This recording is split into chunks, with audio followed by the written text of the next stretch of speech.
Hey guys, today I'm going to study on Genesis chapter 38. Let's get into it. At that time, Judah left his brother and settled near an Ammonites named Hira.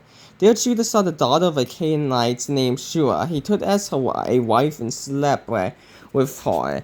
She conceived and gave birth to a son, and he named him Or. She conceived again, gave birth to a son, and he named him Onan. She gave birth to another son, and named him Shelah. It was at Chibziv that she gave birth to him. Judah got a wife for Or, his firstborn, and her name was Tamar. Now Or, Judah's firstborn, was evil in the Lord's sight, and the Lord put him to death. So we see that Judah got saw a daughter of the Canaanite and a Canaanite named Shua. So he took a wife from the Canaanites to get a woman, and we've seen previously that the Canaanites getting a wife of Canaanites is not good from previously from Esau and other people. So then she gave birth to him named Or, and she conceived again and gave birth to Onan, and she gave birth to another son named Shelah. So Judah got a wife for Or, his firstborn, and her name was Tamar. Now Judah's firstborn, was even Lord's sight, and the Lord put him to death. So Judah's oldest son Or was so evil, was evil in the Lord's sight that the Lord killed him because he was not good. Now we don't know what he did, but we know that he was not good. And also it goes to the question maybe because we know that Judah was the one who came up with the idea to sell him to the Ishmaelites. So, and he also slept with a Canaanite woman, so it could be that both their bad influences and made all not a really good person. So then Judah said to Onan, "Sleep with your brother's wife, perform your duty as her brother-in-law, produce offspring for your brother." But Onan knew that the offspring would not be his, so whenever he slept with his brother's wife, he released his semen on the ground so that he would not produce offspring for his brother. So back in the day, sleep with your brother's wife, perform your duty as your brother-in-law, produce offspring for your brother. So, and during these times, if someone got married to someone and they died before they got children, their brother-in-law would go with their wife and have sex with them and produce offspring for them. But the offspring wouldn't be their brother's brother; it would be the person who died.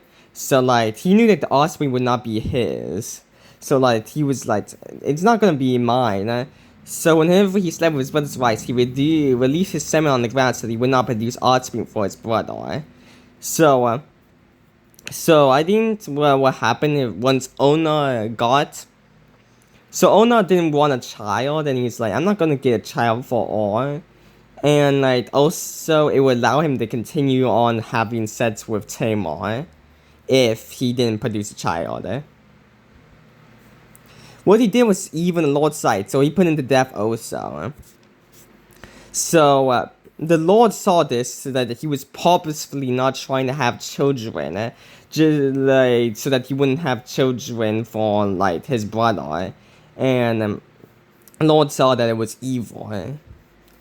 And also think this is another because there's additional reason why Lord put him to death, because Lord's not gonna put to death everyone who tries to prevent having a child. It's because Ona suspiciously did this for really selfish reasons. But I think that if you're trying to prevent,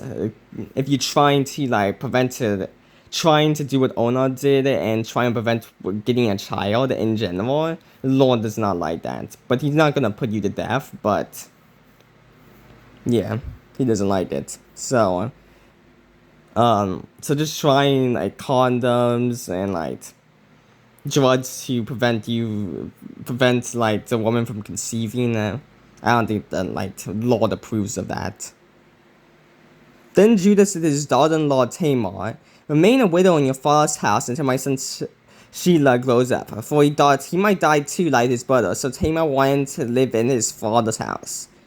So Judah, thinking that Or and Onan died because of Tamar, because he says, like, "Remain a widow in your father's house till my son Shelah grows up." So he said this, like, to make it seem like, oh, once he gets old enough, then he would marry you. But he's actually just trying to, like, keep his son alive by not marrying her to the person he thinks, like, caused the death. But she didn't. It was them who caused the death. So Tamar went to live in her father's house. After a long time, Judah's wife, the daughter of Shua, died. When Judah finished mourning, he and his friend Hirar the Amorite went up to Tishmar to sheep shears. Tamar was told, "Your father-in-law is going up to Timar to shear sheep." So she took off her widow clothes, veiled her face, covered herself, and sat at the entrance to Emanon, which is on the way to Timar. For she saw that though Shelah had grown up, she had not been given to him as a wife. So she recognized So she took off her widow clothes, veiled her face, covered herself, and sat at the entrance of Eminence, which was on the way to Timar. For she saw that though Shelah had grown up, she had not been given to him as a wife.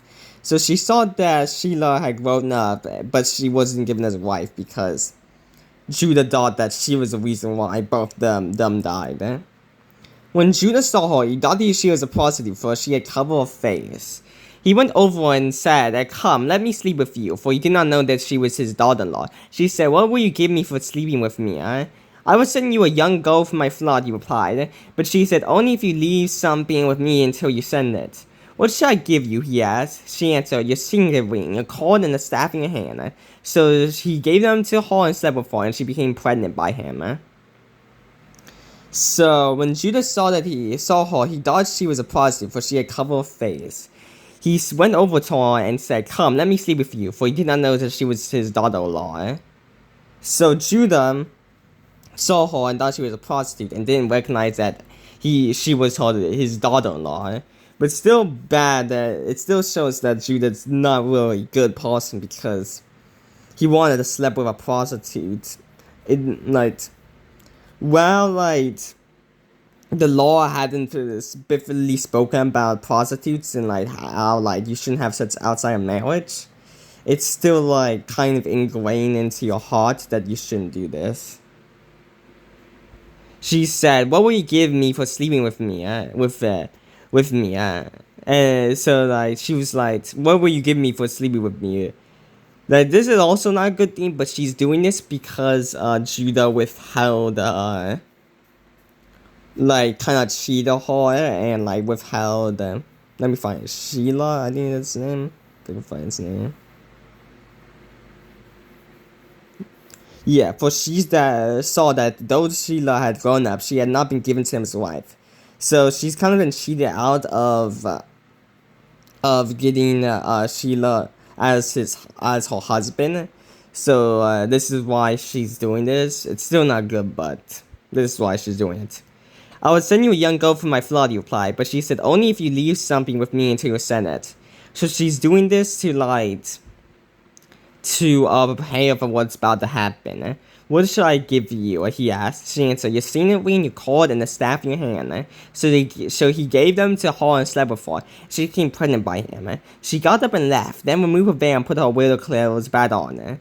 When Judah sent a young goat by his friend the Ammonite in order to get back the items he had left with the woman, he could not find her. He asked the men in place, "Where is the called prostitute who is beside the road to Ammon?" "There has been no called prostitute," they answered. So Judah was wanting to give her the young goat because of this payment, and he asked the men in place, "Where is the called prostitute who was beside the road at Ammon?"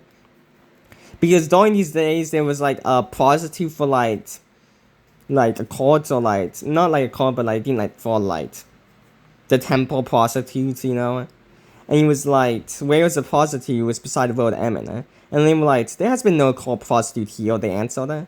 So the Ammonite returned to Judah, saying, "I could not find her, and besides, the men of the place said there has been no called prostitute here." Judah replied, let her keep the item for herself, otherwise she will become a laughingstock. After all, I did send this young goat, but you could not find her." About 3 months later, Judah was told, your daughter-in-law Tamar has been acting like a prostitute and now she is pregnant. Bring her out, Judah said, and let her be burned to death.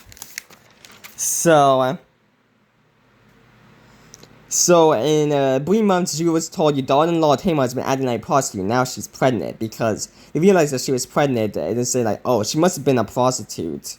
So and Judah was angry and said, bring her out, Judah said, and let her be burned to death. Kind of hypocritical because he literally had sex with a prostitute. So this kind of shows that Judah kind of know that like having like sex with someone outside of marriage is kind of bad. She was being brought out. She sent her father-in-law this message: I am pregnant by the man to whom these items belong. And she added, examine them. Whose steel ring, cord, and staff are they?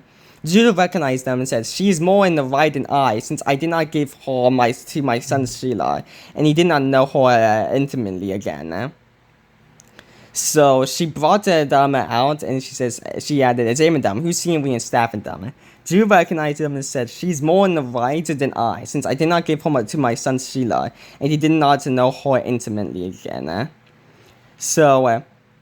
So Judah recognized and said, realized that was his, and then he says, she's more in the right than I, because I did not give her my son Shelah. So he recognized that he should have gave her, his son, but he did not because he was scared. And also he slept with a prostitute, and she prostituted herself, but she's still in the wrong, but she's more in the right.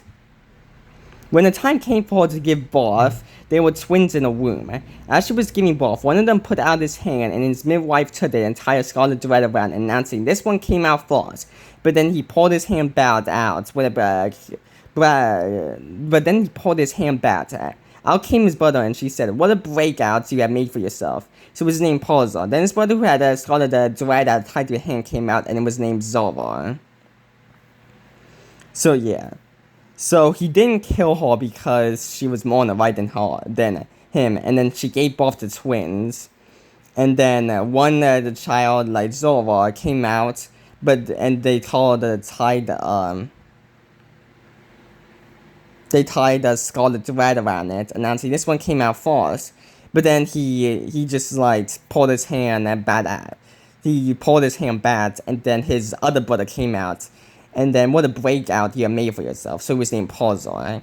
Then his brother, who had a scarlet thread tied to his hand, came out and was named Zora. So Paza and Zora both came out. Both were twins. And yeah. This is Genesis chapter 38, which is the story about how Judah had two not really good sons, and they died, and he was scared of his other son dying, so he didn't give her to Tamar. And then eventually he thought he saw a prostitute and didn't know it was Tamar, and he slept with her. And because he slept with her, she got twins named Paza and Zora. And yeah. So if any experienced Christian sees this and I said something wrong, please correct me. And if you like this video, like it. And if you think I'm doing something good, subscribe. And I will see you in the next day if the Lord wills. Bye.